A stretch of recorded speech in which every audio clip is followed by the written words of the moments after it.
ونستغفره ونؤمن به ونتوكل عليه ونعوذ بالله من شرور أنفسنا ومن سيئات أعمالنا من يهده الله فلا مضل له ومن يضلله فلا هادي له ونشهد أن لا إله إلا الله وأشهد أن محمدا عبده ورسوله أما بعد فأعوذ بالله من الشيطان الرجيم بسم الله الرحمن الرحيم كنتم خير أمة أخرجت للناس تأمرون بالمعروف وتنهون عن المنكر وتؤمنون بالله صدق اللہ العظیم. ایک مرتبہ درود پاک پڑھ لیں. اللہم صلی علی محمد وعلی آل محمد کما صلیت علی ابراہیم وعلی آل ابراہیم انک حمید مجید. اللہم بارک علی محمد وعلی آل محمد کما بارکت علی ابراہیم وعلی آل ابراہیم انک حمید مجید. کتنا بلند میرے نبی کا مقام ہے، کتنا بلند میرے نبی کا مقام ہے.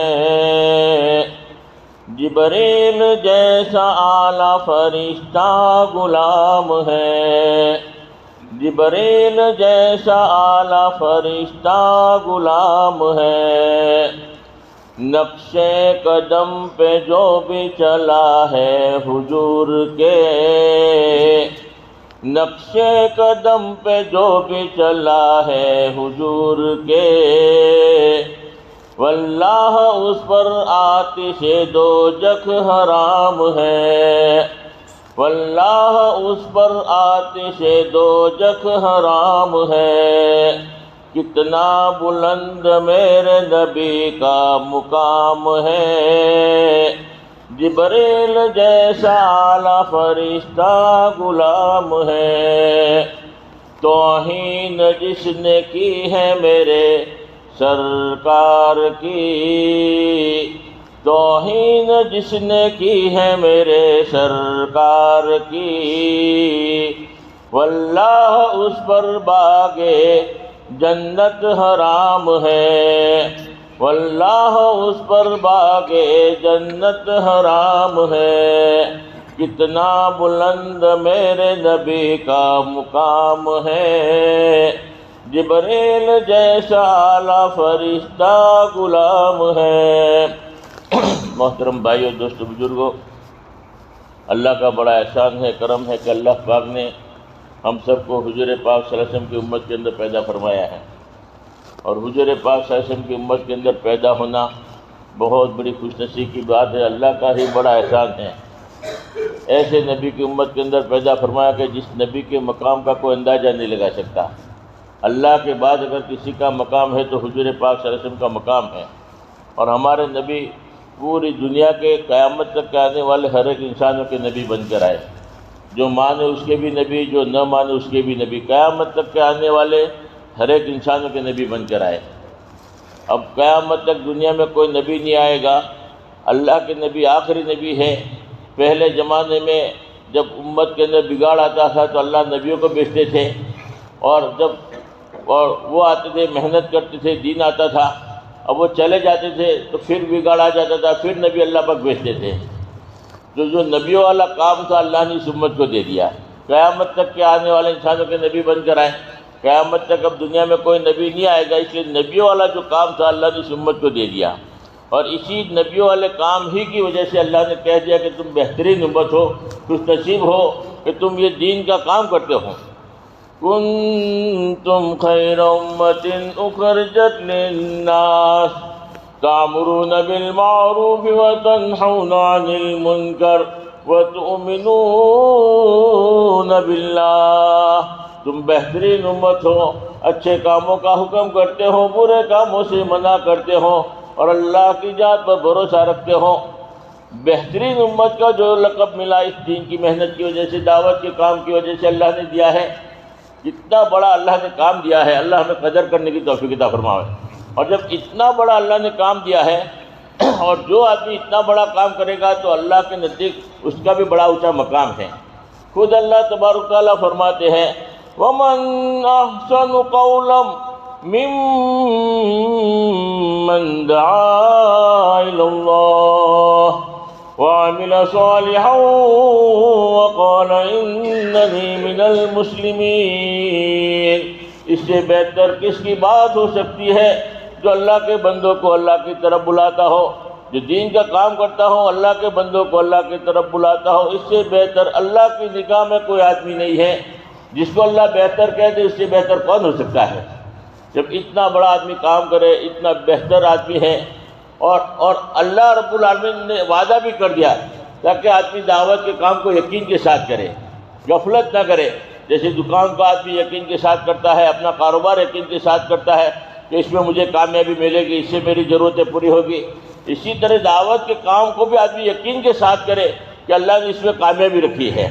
اللہ پاک نے ارشاد فرمایا وَلْتَكُن مِّنكُمْ أُمَّةٌ يَدْعُونَ إِلَى الْخَيْرِ وَيَأْمُرُونَ بِالْمَعْرُوفِ وَيَنْهَوْنَ عَنِ الْمُنكَرِ وَأُولَٰئِكَ هُمُ الْمُفْلِحُونَ۔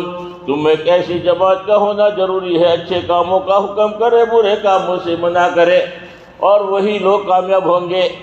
اللہ نے جس کو کامیاب کرنے کا وعدہ کر دیا، بتاؤ اس کو کون ناکام کر سکتا ہے؟ اللہ رب ہے، اللہ کسی کا محتاج نہیں ہے۔ اللہ کامیاب کرنے پر آوے تو ناکامیابی کے نقشے میں اللہ کامیاب کر سکتے ہیں۔ اللہ تو کسی اسباب کا محتاج نہیں۔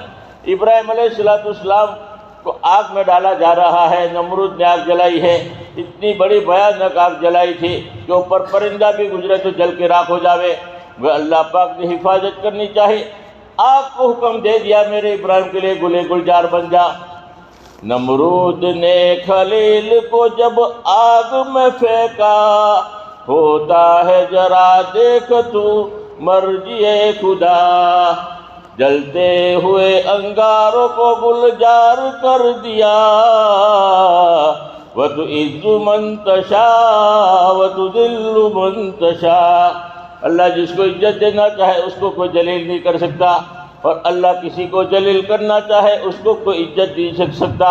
جب اللہ نے کامیابی کا وعدہ کیا ہے، اللہ اس کو 100% کامیاب کریں گے۔ صحابہ کرام کو اللہ نے کامیاب کیا، اولیاء کرام کو، بزرگان دین کو اللہ نے کامیاب کیا۔ حضرت خواجہ معین الدین چشتی رحمۃ اللہ علیہ نے 90 لاکھ آدمیوں کو ایمان کی طرف بلایا، 90 لاکھ آدمی ایمان میں داخل ہوئے، اللہ نے ہندوستان کا بادشاہ بنا دیا، اللہ نے عزت کی چوٹی پر بٹھا دیا۔ اللہ وہ ہے، اللہ کسی کا محتاج نہیں ہے۔ خوش نصیب ہے کہ اللہ پاک ہمیں دین کی محنت کے لیے، دعوت کے کام کے لیے قبول فرماوے۔ اور دعوت کے کام کی دو جز ہے، ایک تو محنت ہے باہر کی، اللہ کے راستے میں نکلنا، چلنے کے لیے 4 مہینے کے لیے اللہ کے راستے میں نکلنا، اور دوسرا جز ہے مقام پر رہ کر مسجد اور جماعت کی جو 5 اعمال کی پابندی کرنا۔ اور مقامی کام کے بارے میں یوں فرمایا کہ یہ جہاد اکبر ہے، بڑا جہاد ہے، بڑی قربانی ہے۔ مقامی کام کوئی معمولی کام نہیں ہے، بہت اونچا کام ہے، اور چلے 4 مہینے کے لیے اسی لیے نکالا جاتا ہے کہ آدمی مقام پر آ کر جو ہے دعوت کے کام میں اپنے آپ کو جمائے۔ اور 5 اعمال اتنے بڑے عمل ہیں۔ ہمارے وہاں ایک جماعت آئی گاؤں میں، وہ جماعت کے ساتھی نے بتایا حضور پاک صلی اللہ علیہ وسلم ایک آدمی کو رات کو خواب میں آئے اور آ کر یوں کہا مسجد اور جماعت کو میرا سلام کہنا۔ اندازہ لگاؤ جس نبی نے سلام بھیجا ہو جس جماعت کے بارے میں، اس جماعت کا کتنا اونچا مقام ہوگا۔ یہ معمولی مقام نہیں ہے، بہت اونچا مقام ہے، اور ہر آدمی کر سکتا ہے۔ سب سے پہلا کام مسجد اور جماعت کا مشورہ ہے۔ مشورے کے اندر آدمی بیٹھتا ہے، پورے گاؤں کی نوعیت سامنے آ جاتی ہے کہ وہاں کیسا کام ہو رہا ہے۔ اور مشورے میں 3 باتیں ہیں۔ پہلا کام مشورے کے اندر فرمایا کہ کارگزاری، کہ کل کیا کام ہوا تھا، کیا ملاقاتیں ہوئی تھی، ترتیب جو بنائی تھی ہوئی نہیں ہوئی، کام ہوا نہیں ہوا۔ سب سے پہلا کام کارگزاری۔ دوسرا عمل ہے تقاضا۔ اب سوچو تقاضا کیا ہے، اور ہر ساتھی جب مشورے میں بیٹھے تقاضے لے کر بیٹھے۔ تقاضے کیا ہے؟ تقاضے مسجد اور جماعت کی یہ ہے کہ کوئی 4 مہینے کے لیے تیار ہو رہا ہو، کوئی چلے کے لیے تیار ہو رہا ہو، اس کی ملاقاتیں کرنا، گھر گھر کی ملاقاتوں کی ترتیب بنانا، کوئی گاؤں میں بیمار ہے، کوئی محلے میں بیمار ہے، ان کی عیادت کے اعتبار سے ترتیب بنانا. اور بیمار کی عیادت کی اگر ترتیب بن جاتی ہے تو دعوت کے کام کو بڑا فائدہ ہوتا ہے، لوگ جلدی مانوس ہوتے ہیں. ہاں، بلکہ ہمیں تو بہانہ ڈھونڈنا چاہیے. اگر کسی کو کھانسی بھی ہو جاوے تب بھی اس کی عیادت کے لیے جاؤ، ایک بہانہ ملتا ہے. بہت سارے غیر مانوس جو ہے عیادت کے لیے جب مسجد اور جماعت شکل میں جاتے ہیں تو بڑے مانوس ہوتے ہیں، بڑے قدر کرتے ہیں کہ ہمارے پڑوس والے نہیں آئے، تم ہماری عیادت کے لیے آئے. کہیں موت میت ہو گئی ہے، مسجد اور جماعت سب سے پہلے پہنچ جاوے. خوشی کا موقع ہے، سب سے پہلے مسجد اور جماعت پہنچ جاوے. مسجد اور جماعت کا کام یہ ہے کہ 100% ہمارے محلے میں 100% بالغ مردوں میں عورتوں میں 100% دین آ جائے، 100% نمازی بن جائے، 100% اللہ کے نبی جس سطح پر کام کو چھوڑ کر رہے اس سطح پر پورا کام پھر سے آ جائے. تو تقاضا ہر آدمی لے کر آوے، تقاضوں کو لے کر بیٹھے. اور تیسرا کام ہے ترتیب بنانا. کوئی فوری طور پر تقاضا ہے تو ان کی ترتیب بنائے، ان کی جماعت بنائے کہ فلاں آدمی بیمار ہے تو ان کی عادت کے لیے جاؤ. مستورات کا کوئی اجتماع ہے، اس کی دعوت چلانا ہے کہ زیادہ سے زیادہ ماں بہنیں جڑے، اس کی ترتیب بناؤ، اس کی محنت کی شکل بناؤ. گش کا دن ہے، ہمارا زیادہ سے زیادہ مجمع گش میں بیٹھے، اس اعتبار سے جڑیاں بنا کے محنت کرو. کوئی گھر باقی نہ رہے کہ 100% مجمع گش میں جڑے. تقاضے لے کر بیٹھے، تقاضا ہے. اور پھر ایک کام آخری ترتیب بنا لینا ہے. ترتیب ایسی بنانا ہے، پورے گاؤں کا ایسا لسٹ بنا لو، پورے گاؤں کا ایسا ایریا تقسیم کر لو، جون نکی کرو کہ یہ جون میں 10 مکان ہے، 20 مکان ہے، 50 مکان ہے. ان کی ذمہ داری 2-3 آدمیوں کو دے دو، یہ جماعت نمبر 1 ہے، آپ کی ذمہ داری ہے. 100% گھروں کی ملاقاتیں کیسے قابو میں اس کی فکر کرنا. ہمارے وہاں ایسی ترتیب بن گئی گھر گھر کی ملاقات کی کہ آپ کو یہ 10 کر دیے گئے ہیں، 20 کر دیے گئے ہیں، 25 کر دیے ہیں. ہر بالغ مرد کی ملاقات ہو، باپ کی بھی ہو، بیٹے کی بھی ہو، جتنے بھی بالغ مرد ہیں 100% ملاقات ہو. اور اگر ہماری مثال کے طور پر ملاقات عشاء کے بعد ہو رہی ہے اور بعض آدمی عشاء کے بعد نہیں ملتے تو تلاش کرو کہ وہ کب ملے گا. جوہر کے بعد ملتا ہے تو ترتیب بناؤ کہ آج جوہر کے بعد اس کی ملاقات کرنا ہے، وہ رہ جاتی ہے. تو ایسی ترتیب بناؤ. ہمارے آنند میں ایک ساتھی نے کارگزاری سنائی کہ ایک ایسی ترتیب بن گئی 100% گھروں کی ملاقات کی، تو ایک آدمی کی ملاقات ہی نہیں ہو رہی ہے. تحقیق کیا بھئی ملاقات نہیں ہو رہی ہے تو بولا کہ صبح میں فجر سے پہلے نکل جاتا ہے، وہ جاب پر جاتا ہے ریلوے میں، اور رات کی عشاء کی نماز کے بعد آتا ہے تو ملاقات ہونے کا کوئی شکل نہیں تھی. تو انہوں نے صبح میں فجر کے وقت اول ٹائم پر نماز پڑھ کے ٹرین کی ٹکٹ خریدی اور اسی ٹرین میں سفر کیا اور ٹرین میں ملاقات کر کے دوبارہ جو ہے واپسی کی ٹرین میں جو ہے آگے اتر گئے اور دوسری ٹرین سے واپس آ گئے. ہاں جی، ہر گھر کی 100 ملاقات ہو، اس کی ترتیب بنانا. اور فرمایا کہ دوسرا کام جو ہے 2.5 گھنٹہ فارغ کرنا. 2.5 گھنٹے کا ماحول نہیں ہے عام طور پر تو اس کے لیے آسانی پیدا کرو. نئے ساتھی ہے تو ان کو صرف ایک ملاقات کے لیے کرو کہ بھئی چلو ایک ملاقات کرنا ہے. 3 آدمیوں کو ذمہ داری دے کہ وہ فلاں سلیم بھائی کی ملاقات کرو. 5-10 منٹ تو آسان ہے، اور ہم بھی اپنی ذات کے اعتبار سے طے کریں کہ مجھے 2.5 گھنٹہ فارغ کرنا ہے. اور باقی ساتھیوں کو جو جتنا بھی وقت فارغ کرے ان کو طے کرواوے. کوئی 15 منٹ فارغ کرے، کوئی آدھا گھنٹہ فارغ کرے، مگر ان کی اس لائن کی ترکیب دو کہ اگر آدھا گھنٹہ فارغ کرنا ہے مثال کے طور پر تو آدھا گھنٹہ امانت سمجھ کر فارغ کرو. آدھا گھنٹہ 30 منٹ کا ہوتا ہے تو 30 منٹ پوری فارغ کرو. 30 منٹ فارغ کرنے سے فائدہ یہ ہوگا کہ وہی آدھا گھنٹہ امانت سمجھ کر اگر فارغ کیا ہے تو 2.5 گھنٹے تک آدمی لے جائے گا. 30 منٹ فارغ کیا، اگر مثال کے طور پر ملاقاتوں کی ترتیب بن گئی، آدھا گھنٹے والی جماعت ہے 3-4 آدمیوں کی بن گئی تھی تو اس کو کام دے دیا کہ جاؤ یہ محلہ تمہارا ہے، ملاقات کرو. اب ملاقات نہیں ہوئی دوسرے کی کرے گا، تیسرے کی کرے گا. اور فرمایا کہ اگر 28 منٹ کے بعد میں اگر پورا ہو گیا کہ چلو بھائی اب تو 2 ہی منٹ باقی ہے، چلو گھر چلے جاوے. اگر 28 منٹ کے بعد چلے گئے تو نقصان یہ ہوگا کہ دوسرے دن جو ہے 26 منٹ کے بعد چلا جائے گا. 4-5 دن کے بعد 25 منٹ کا آدھا گھنٹہ ہو جائے گا، پھر وہی آدھا گھنٹہ 15 منٹ کا ہو جائے گا، یعنی رسمیت پر کام آ جائے گا. اگر کہا کہ 2 منٹ باقی ہے چلو مسجد میں جائیں گے اور فرمایا کہ ہم تسبیح پڑھیں گے، 2 رکعت نماز پڑھیں گے، یا 30 منٹ پوری ہونے کے بعد ہی ہم گھر جائیں گے. اب امانت سمجھ کر 30 منٹ پوری کیا تو فرمایا کہ کام کھلے گا. مجھے تو پورا وقت فارغ کرنا ہے تو وہی 30 منٹ آپ فارغ کرنے والا 2.5 گھنٹے تک پہنچ جائے گا. اور باقی جتنے بھی ساتھی جو پرانے ہیں جن کے 4 مہینے لگے ہیں وہ تو طے کرے کہ ہمیں تو 2.5 گھنٹہ پورا فارغ کرنا ہے. کوئی فارغ کرے نہ کرے، سیمپل تیار ہوگا تو فرمایا کہ دوسرے لوگوں کے لیے آسانی ہو جائے گی. ہمارے وہاں مسجد اور جماعت کو جوڑا، اس پہ اس بات کو کہا کہ بھائی ماشاءاللہ کام کیسا ہو رہا ہے، ماشاءاللہ کارگزاری دیا کہ ماشاءاللہ اتنی جماعتیں جا رہی ہے، اتنی چلے کی جماعتیں گئی، 3 دن کی بھی جماعت جا رہی ہے، مشورے میں 25 آدمی 50 آدمی بیٹھ جاتے ہیں. گشت میں بھی ماشاءاللہ 50 آدمی 60 آدمی بیٹھتے ہیں، ماشاءاللہ کام ہو رہا ہے۔ تو اس میں پھر انہوں نے کارگزار یہ لیا کہ ایسے آدمی بتاؤ کہ پورے ایک سال میں چلہ فارغ ہونے کے بعد مکمل 365 دن تک پابندی کے ساتھ میں مشورہ میں پابندی کے ساتھ جڑا ہوں، 365 دن تک فرمایا کہ پابندی کے ساتھ میں 2.5 گھنٹہ فارغ کیا ہوں، پورے سال میں 2 گشت پابندی کے ساتھ کیا ہو، کبھی گشت ناکا نہ ہوا ہو، 12 مرتبہ 3 دن لگائے ہوں، کبھی 3 دن ناکا نہ ہوا ہو۔ ایسے ساتھی کتنے ہیں اپنا سمجھ کر کرنے والے کہ کوئی کرے نہ کرے مجھے کرنا ہے، تو ایسے 5 عمل کرنے والے ساتھی بہت کم دیں کے برابر۔ تو فرمایا کہ سیمپل ہی موجود نہیں ہے، کوئی ایسے ساتھی تیار نہیں ہے جو 5 عمل کرتا ہو، تو فرمایا کہ اللہ کی مدد کہاں سے آئے گی؟ اس لیے بعض ساتھی تو طے کرو کہ کام میرا ہے، مجھے 2.5 گھنٹہ فارغ کرنا ہے، مجھے 2 گشت پابندی کے ساتھ کرنا ہے، کوئی کرے نہ کرے، ایک آدمی مرد مجاہد تیار ہو گیا تو اس کو دیکھ کر 1 مہینے میں دوسرا بھی تیار ہو جائے گا، پھر 1 مہینے میں تیسرا بھی تیار ہو جائے گا، 1 سال ہوتے ہوتے ماشاءاللہ پوری مسجد کی رونق ہی بدل جائے گی۔ 8-10 آدمی ایسے قربانی والے تیار ہو جائیں گے کہ برابر مکمل 2.5 گھنٹہ بھی فارغ کرتے ہوں گے، مکمل 2 گشت بھی کرتے ہوں گے، مکمل پابندی کے ساتھ 3 دن بھی جاتے ہوں گے، تو ہر کام آسان ہو جاتا ہے۔ مگر ایک آدمی تو تیار ہو، مرد مجاہد تو تیار ہو، سیمپل تو تیار ہو، سیمپل ہو جائے گا، وہ اللہ اس کو شمار بھی پہلو میں کریں گے۔ بدر والوں کا مقابلہ بعد والے صحابہ اکرام کر ہی نہیں سکتے، وہ بدری صحابہ اکرام انہوں نے پہلے قربانی دی ہے۔ اب جب ماحول نہیں ہوتا، ایسے موقع پر اگر ایک آدمی بھی جم جاتا ہے اور کہتا ہے کہ کوئی کرے نہ کرے مجھے کرنا ہے، اس کو دیکھ کر دوسرا آدمی تیار ہوگا، قیامت تک ماشاءاللہ 5 اعمال کرنے والے ساتھی تیار ہو جائیں گے، 2.5 گھنٹہ فارغ کرنے والے ساتھی تیار ہو جائیں گے، مگر اس کا شمار پہلوں میں ہوگا۔ جس وقت ماحول نہیں تھا، جس وقت لوگوں کو سمجھ میں بات نہیں آ رہی تھی، اس وقت یہ 2.5 گھنٹہ فارغ کر رہا تھا، اس وقت یہ 5 عمل کر رہا تھا، اور اسی کی برکت سے ماحول بنا ہے، تو اس کا مقابلہ بعد والے کر ہی نہیں سکتے۔ کہ نیت کرو کہ ہمیں 5 عمل کی پابندی کرنا ہے، اور 365 دن تک اپنی گھر کی تعلیم ہو، اور گھر کی تعلیم کے اندر بھی ہمارے بڑے یہ کہتے ہیں 6 صفاتوں کا مجاگرہ ہو۔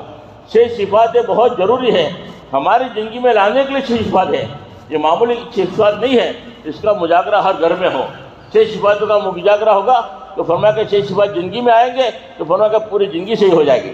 6 صفات کتنا ضروری ہے، کتنا اہم ہے، میں مختصر پوائنٹ بتا دیتا ہوں تاکہ اس سے پتہ یہ چلے گا کہ 6 صفات کتنا ضروری ہے۔ پہلا پوائنٹ کہ 6 صفات سے کیا چاہا جاتا ہے، 6 صفات کا مقصد کیا ہے۔ ایمان سے یہ چاہا جاتا ہے کہ ہمارے دلوں کا یقین صحیح ہو جائے، ڈیٹیل میں نہیں جاتا، مجھے صرف پوائنٹ ہی بتانا ہے۔ نماز سے یہ چاہا جاتا ہے ہماری 24 گھنٹے کی زندگی صفت صلاۃ پر آ جائے۔ علم سے چاہا جاتا ہے کہ تحقیقات کا جذبہ پیدا ہو جائے۔ ذکر سے یہ چاہا جاتا ہے کہ اللہ کا دھیان پیدا ہو جائے۔ اقرار مسلم سے یہ چاہا جاتا ہے کہ پوری امت میں جوڑ پیدا ہو، اپنے حقوق کو معاف کرے، رعایت کرے، دوسرے کے حقوق کو ادا کرنے والے بنے۔ اخلاص نیت سے یہ چاہا جاتا ہے کہ ہمارا جو بھی عمل کرے اللہ کے لیے کرے، اور دعوت کے کام کے ذریعے یہ چاہا جاتا ہے کہ ہمارا جان اور مال وقت جو ہے اللہ کے راستے میں خرچ کرنے والے بنے، اور لائنی باتوں سے پرہیز کرے۔ یہ ایک پوائنٹ بتایا۔ ایسا ہی دوسرا بھی پوائنٹ کہ 6 صفات کہتے کس کو ہے، ایمان کس کو کہتے ہیں، یعنی ایمان کس کو کہتے ہیں کہ اللہ کے نبی کی خبروں کو اللہ کے نبی کے بھروسے پر بغیر دیکھے یقینی طور پر مان لینا، اس کا نام ایمان ہے۔ غیب پر یقین کرنا، ہم نے جنت جہنم نہیں دیکھی، ہمارے نبی نے بتایا، ہم نے ان کے اوپر اعتماد کیا، بھروسہ کیا اور ویسا ہی مان لیا، اسی کا نام ایمان ہے۔ اس لیے صحابہ کرام فرماتے ہیں کہ ہمارے آنکھوں کے سامنے جنت بھی رکھ دو، جہنم بھی رکھ دو، ایمان میں فرق نہیں پیدا ہوگا۔ اس لیے بغیر دیکھے یقین کرنا، اس کا نام ایمان۔ نماز کس کو کہتے ہیں، نماز کہتے ہیں اللہ کی قدرت سے ڈائریکٹ فائدہ اٹھانے کے لیے، غیر سے جو ہے اللہ کا فائدہ اٹھانے کے لیے اللہ کا حکم، نبی کا طریقہ ہے، اس میں بنیادی عمل نماز ہے کہ نماز کے ذریعے اللہ کے غیبی خزانے سے ڈائریکٹ لے سکتے ہیں۔ علم کس کو کہتے ہیں کہ اللہ کی قدرت سے فائدہ اٹھانے کے لیے اللہ کا حکم ہے، نبی کا طریقہ ہے، اس کو معلوم کرنا، اس کا نام علم ہے۔ اور ذکر کس کو کہتے ہیں کہ اللہ کے حکموں کو اللہ کے دھیان کے ساتھ پورا کرنا، کاروبار اللہ کے دھیان کے ساتھ کریں گے، کاروبار بھی ذکر ہو جائے گا۔ اکرام کس کو کہتے ہیں، اکرام کہتے ہیں کہ اللہ کے بندوں کے متعلق جتنے بھی اللہ کے حکم ہیں اس کو نبی کے طریقے پر پورا کرنا، اس میں ایمان والوں کی نوعیت کا لحاظ رکھنا، اسی کا نام جو ہے اکرام ہے۔ اخلاص کس کو کہتے ہیں، اخلاص کہتے ہیں اللہ کے حکموں کو اللہ ہی کے لیے پورا کرنا، اس کا نام اخلاص۔ اور دعوت کس کو کہتے ہیں، دعوت کہتے ہیں ہمارا یقین صحیح ہو جائے، پوری امت کا یقین عمل صحیح ہو جائے، اس کے لیے اللہ کے نبی نے محنت کی تھی، جس محنت کی وجہ سے صحابہ کرام کا یقین بھی صحیح ہوا، عمل بھی صحیح ہوا، اسی محنت کو زندہ کرنے کا نام دعوت ہے۔ آگے کا پوائنٹ، ایمان سے عمل زندہ ہوگا، نماز سے عمل ظاہر ہوگا، علم سے عمل مکمل بنے گا، ذکر سے عمل میں جان آئے گی، اکرام مسلم سے عمل محفوظ رہے گا، اخلاص نیت سے عمل قیمتی بنے گا، اور دعوت کے ذریعے عمل دوسروں تک پہنچے گا۔ آگے کا پوائنٹ، ایمان کے بغیر کوئی عمل قابل قبول نہیں ہوگا، نماز کے بغیر زندگی کا رخ صحیح نہیں ہوگا، علم کے بغیر کوئی عمل صحیح نہیں ہوگا، اکرام مسلم کے بغیر فرمایا کہ کوئی عمل محفوظ نہیں رہے گا، اخلاص نیت کے بغیر فرمایا کہ ہر عمل مردود ہے، اور دعوت کے بغیر عمل زندگی میں نہیں آئے گا۔ آگے کا پوائنٹ، ایمان کے بغیر آدمی اللہ کو نہیں پہچان سکتا، نماز کے بغیر اللہ کا حق ادا ہو ہی نہیں سکتا، علم کے بغیر اللہ کی منشا کو نہیں پہچان سکتے، ذکر کے بغیر اللہ کا حکم پورا نہیں ہوگا، اکرام مسلم کے بغیر کچھ بچا کے لے جا نہیں سکتے، اور اخلاص نیت کے بغیر اللہ سے کچھ لے ہی نہیں سکتے، اور دعوت کے بغیر انسانیت کو کچھ دے نہیں سکتے۔ آگے کا پوائنٹ، ایمان اقرار غلامی ہے، نماز اظہار غلامی ہے، علم قانون غلامی ہے، ذکر یاد غلامی ہے، اکرام مسلم امتحان غلامی ہے، اخلاق غلامی، اور اخلاص نیت بنیاد غلامی ہے، اور دعوت کا کام جو دعوت غلامی ہے۔ آگے کا پوائنٹ، ایمان سے دل ہمارا بنے گا، نماز سے ہماری زندگی بنے گی، علم سے اعمال بنیں گے، ذکر سے نور بنے گا، اکرام مسلم سے عادت اور اخلاق بنیں گے، اخلاص نیت سے ہماری نیت بنے گی، اور دعوت کے ذریعے ماحول بنے گا۔ جب ماحول بنے گا تو دین پر چلنا آسان ہو جائے گا۔ آگے کا پوائنٹ، ایمان کو دل میں اتارنا ہے، نماز کو زندگی میں اتارنا ہے، علم کے مطابق عمل کرنا ہے، ذکر کی ہر وقت کثرت کرنا ہے، اکرام مسلم کی فکر کرنا ہے، اخلاص نیت کے لیے فرمایا کہ اخلاص نیت ٹھیک کرنا ہے، اور دعوت کے ذریعے دعوت یعنی جو ہے دنیا کی لالچ دور کرنا ہے، اور آگے کا پوائنٹ، ایمان یقین کو کہتے ہیں، نماز عبادت ہے، علم ایک راستہ ہے، ذکر ایک روشنی ہے، اکرام مسلم امتحان ہے، اخلاص نیت بنیاد ہے، اور دعوت کا کام اس امت کا مقصد ہے۔ آگے کا پوائنٹ، مثال سے بات سمجھ میں آتی ہے، اس لیے میں مثال دے دوں 6 نمبر کی، تاکہ 6 نمبر اچھی طریقے سے سمجھ میں آ جائے۔ ایمان کی مثال کیسی ہے؟ ایمان کی مثال جیسے بدن میں روح ہے، روح کی طرح ایمان کی مثال ہے، روح نہیں ہے تو ختم، ایمان نہیں ہے تو ختم۔ نماز کی مثال فرمایا کہ جیسے بدن میں سر ہے، سر کا جو مقام ہے ویسے نماز کا مقام ہے،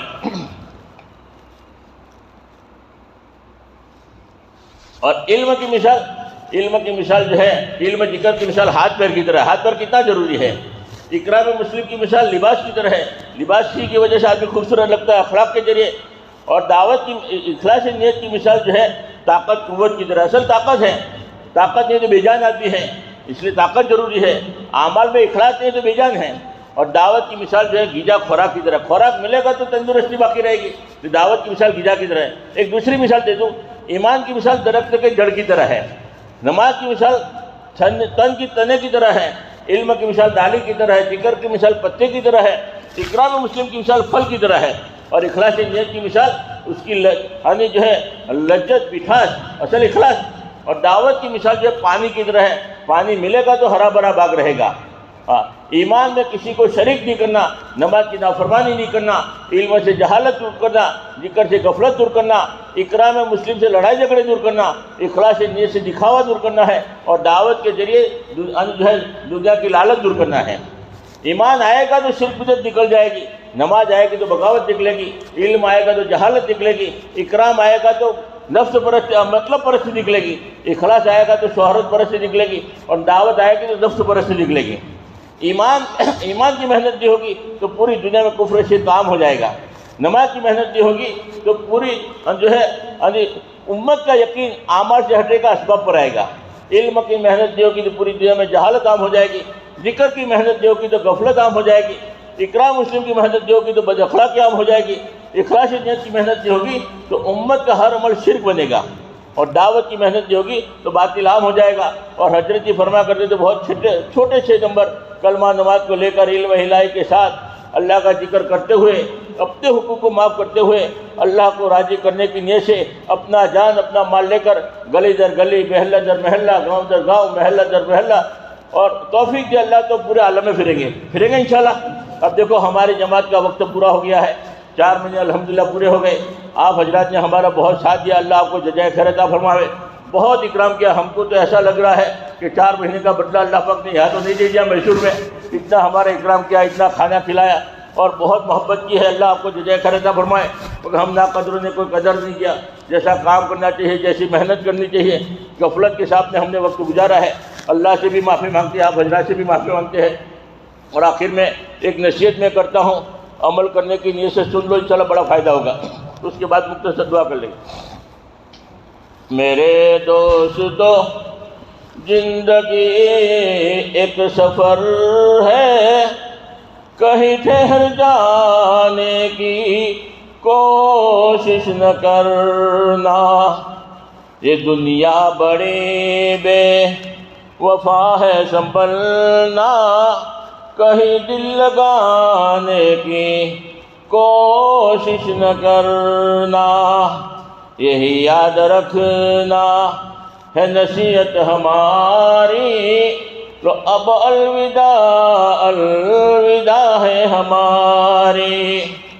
اگر دل میں عشق محمد نہیں ہے تو کعبہ کو جانے کی کوشش نہ کرنا. اگر دل میں عشق محمد نہیں ہے تو مدینہ کو جانے کی کوشش نہ کرنا. یہی یاد رکھنا ہے نصیحت ہماری، تو اب الوداع الوداع ہے ہماری. اگر دور ہے تو محمد کے در سے تو شکوہ شکایت کی کوشش نہ کرنا. در مصطفیٰ پہ تو لگا اپنا بیشتر، یہ موقع تجھے پھر نہ ہوگا میسر. در مصطفیٰ تو در مصطفیٰ ہے کہ جنت میں ایسا کوئی در نہیں ہے. در مصطفیٰ سے جو تعلق نہیں ہے تو خدا کو منانے کی کوشش نہ کرنا. یہی یاد رکھنا ہے نصیحت ہماری، تو اب الوداع الوداع ہے ہماری. یہ لو میرا قرآن، یہ ہے میری سنت، یہ دکھلائے گی تم کو یہی راہ جنت. اگر دل میں کامل یقین نہ ہو تو پھر ہاتھ اٹھانے کی کوشش نہ کرنا. اگر راہ میں کوئی کانٹے بچھائے تو اسے پھر ستانے کی کوشش نہ کرنا. برائی کا بدلہ برائی نہیں ہے، شرافت تو یہ ہے بلائی کرو تم. پڑے جو مصیبت صبر سے اٹھانا، مگر دل کسی کا نہ ہرگز دکھانا. یہی یاد رکھنا ہے نصیحت ہماری، تو اب الوداع الوداع ہے ہماری. سنو دل سے یارو سلام آخری ہے، محفل ہماری کلام آخری ہے. اگر ہم سے کوئی خطا ہو گئی ہو، اگر ہم سے کوئی خفا ہو گئے ہو، رہے ساتھیوں تم ناراض ہو کر کہیں دل دکھانے کی کوشش نہ کرنا. دعا کر لو یارو جدا ہو رہے ہیں، رہی زندگی تو پھر آ کر ملیں گے. اگر مر گئے تو دعا کرتے رہنا، آنسو بہانے کی کوشش نہ کرنا، مگر ایک عرض ہے اپنی دعا میں، ہمیں بھول جانے کی کوشش نہ کرنا، یہی یاد رکھنا ہے نصیحت ہماری، تو اب الوداع الوداع ہے ہماری۔ درود شریف۔ اللہم صلی اللہ محمد وعلی آلہ صلی اللہ سیدنا محمد وبارک وسلم۔ یا اللہ ہم نے اس مسجد میں کوئی حق ادا نہیں کیا، اللہ ہمیں معاف فرما۔ اس مسجد میں جنہوں نے ہمارا ساتھ دیا ہے، جو محبت کی نگاہ سے ہمیں دیکھا بھی ہے، جنہوں نے ہمارا اکرام کیا ہے، اللہ تو اپنے غیبی خزانے جنت الفردوس میں انہیں کھانا عطا فرما، جنت الفردوس میں اللہ ان کو بہترین مقام عطا فرما اور ہدایت کی دولت سے مالا مال فرما۔ یہ جتنا بھی مجمع یہاں دین کی صحبت جڑا ہے، محبت کی وجہ سے بیٹھا ہے، دین کی قدر انہوں نے کیا ہے، یا اللہ اس پورے مجمع کو ہدایت عطا فرما، پورے مجمع کو بار بار حج بیت اللہ نصیب فرما، ہر لائن کی جائز مقاصد حاجتوں کو پوری فرما۔ یا اللہ جنہوں نے دعاؤں کے لیے کہا ہے متوقع رہے، سب کی جائز مقاصد حاجتوں کو پوری فرما، ہماری دعا کو اپنے فضل و کرم سے قبول فرما۔ حضور پاک ہم نے جتنی خیر کی لائن کی دعائیں مانگی ان میں بھرپور حصہ عطا فرما، جن شرور سے پناہ چاہے ان سب سے ہماری حفاظت فرما۔ جزا اللہ عنہ محمد صلی اللہ علیہ وسلم۔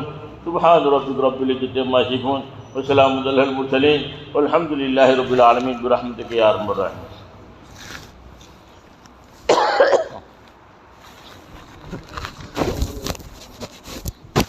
مشورہ کر لو۔